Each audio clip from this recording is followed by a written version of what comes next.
Hey everybody, welcome to another edition of As the Crow Flies Hiking. So I'm out on this just overnight camping trip with my boys. We did a little car camping this weekend, and I got tagged on a video. Well, a buddy of mine from Backcountry Pilgrim, Doug, asked me to do a video about how I prepare for a backpacking trip. What's the process you go through to get yourself ready, get your gear ready, get your maps ready, all those things. So let's talk about it. Preparing for a backpacking trip.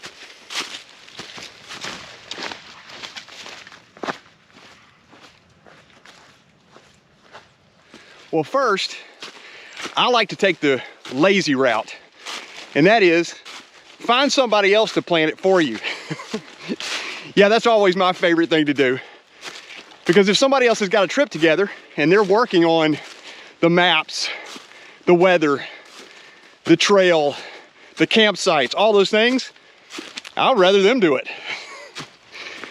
But if you don't have that luxury and you don't have somebody to plan for you, I'm going straight uphill here as I do this.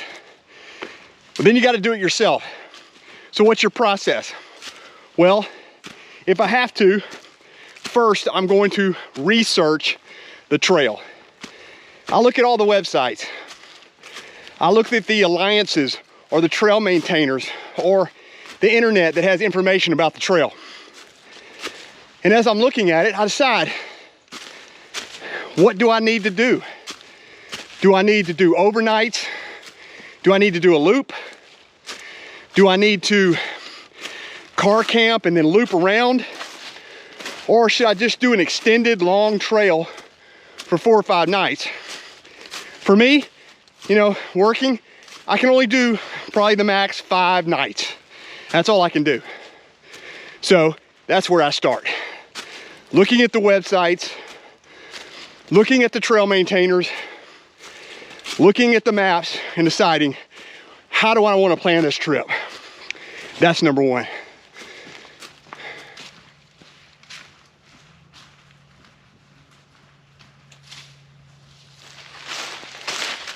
So the next thing I do in planning a backpacking trip is really think about food and water.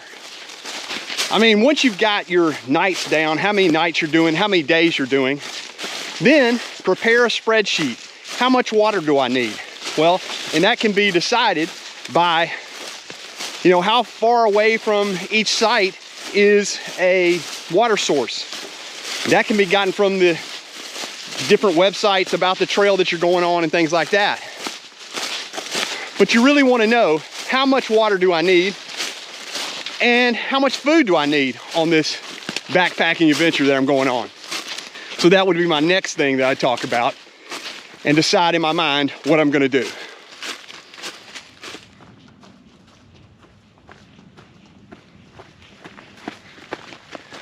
Okay, now I've got some of my basics things done, but there's one thing left that I really need to think about, and that is shelter.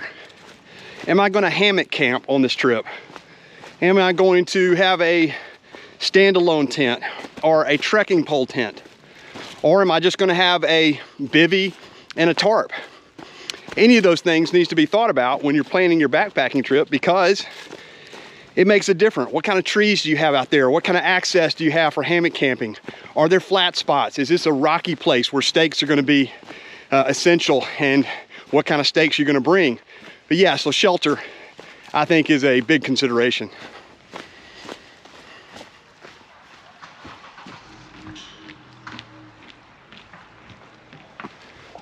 All right, the next thing I want to talk about is your map or your digital map, your phone. So when I'm planning a backpacking trip, I want to see, number one, is this trip on gut hooks? I mean, all the major trails are, but there's so many trails that aren't on gut hooks because they're not quite as popular or as well known to have been mapped out for gut hooks. If I have gut hooks, I'm usually going to use that. But you got to think about battery for your phone. If I'm going to use a map, then I certainly want to think about the waterproofness of where I'm keeping my map, because I don't want it to wash out on me? Or am I downloading a map from All Trails or something like that? But I definitely want my map because I want to know from people that have been on the trail before, what are some of the iconic places? Of course, where are the water sources? Where are the campsites? And how far do I have between each day? I want to talk about my mileage. I want to know how many miles I have each day. And do I have bailout points? Like certain points where if something happened, if I turn my ankle, if I hurt my knee, if I'm just out of shape like I am right now. All right, let's move on to another topic. Let's talk about clothing. Whenever I prepare for a backpacking trip, I'm always thinking about what kind of clothing I'm gonna take. Is it gonna be a cold trip? Is it gonna be a hot trip? I've been on a few of those, being from Alabama, and sometimes they're miserable, more miserable than the cold. Or is it in between? Sometimes the in-between camps and trips can be worse than the cold or the hot, because you never know. You have to bring both kinds of gear. Or if you take a risk and only take one, what happens if it's the other kind of weather, which is very typical in Alabama? So you gotta be thinking about clothing. How many layers am I gonna take? Am I gonna bring rain gear or not? Is there a chance of rain? Is there a chance of snow? Is there a chance of downpours? All these things have to be taken into consideration when you're planning your backpacking trip.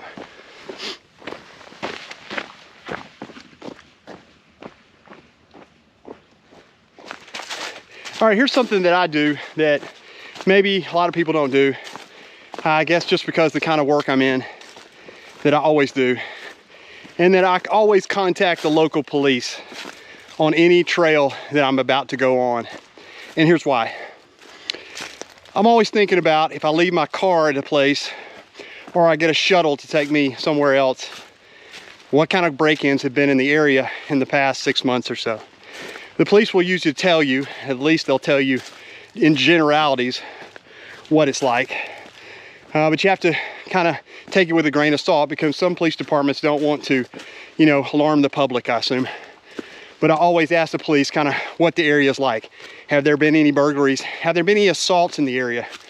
After a lot of incidents that I've seen on the Appalachian Trail, and when I section hike that a lot, I always want to know those things. So something you might want to keep in mind to put on your list of preparing and processing for a backpacking trip. Another thing I always think about when I'm preparing for a backpacking trip is a list of gear that I take. And what I mean is, I always have a list, a checklist, either on my phone or sometimes just old school written out.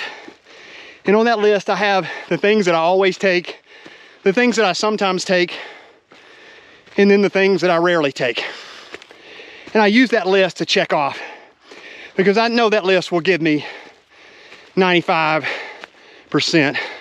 of everything I need. But what I worry about is that other 5%. Another thing that I think is important to think about when you're preparing for a long distance backpack, and the process that I do, is to always consider your first aid kit. There may be trips that I scale it back, scale it down, but then reality starts to hit. For example, last time I took out an ankle brace that I sometimes carry just in case, and I rolled my ankle. And it would have been nice to have that ankle brace on that trip. Or if it's ibuprofen or Benadryl or something that you might need for a bug bite or wasp, bee sting or something like that, or just different medications that you may take. Always have that on your list, and always recheck your medical bag to see if you got everything you need.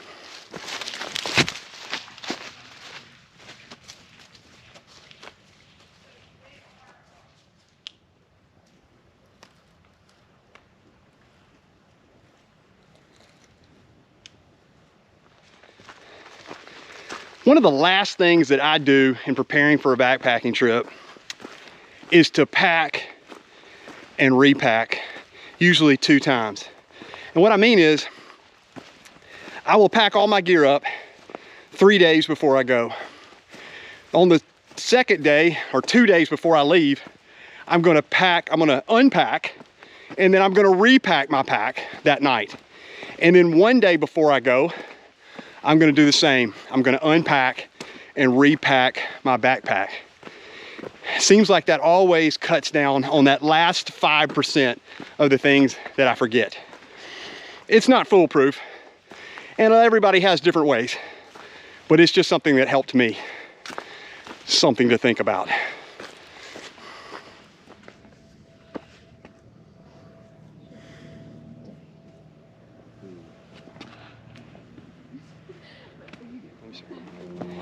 Something that I'd like you to reference is a video a buddy of mine did, Joe Hikes, about his Appalachian Trail through hike he did this past year. And in that video, I think it was called, and I just remembered it as I was hiking today, I think it's called Resupply on the Appalachian Trail. But Joe has this interesting concept of the spreadsheet that he does for resupplying of food and how he prepares his meals for different sections of the AT that he did. And he broke it down in just a simple spreadsheet of breakfast, lunch, dinner, snacks, and evening snacks, all those kind of things. And it was a good way to keep up with the number of meals that you need along the trail. Something to think about. I'll put a reference to that video down below, but check it out.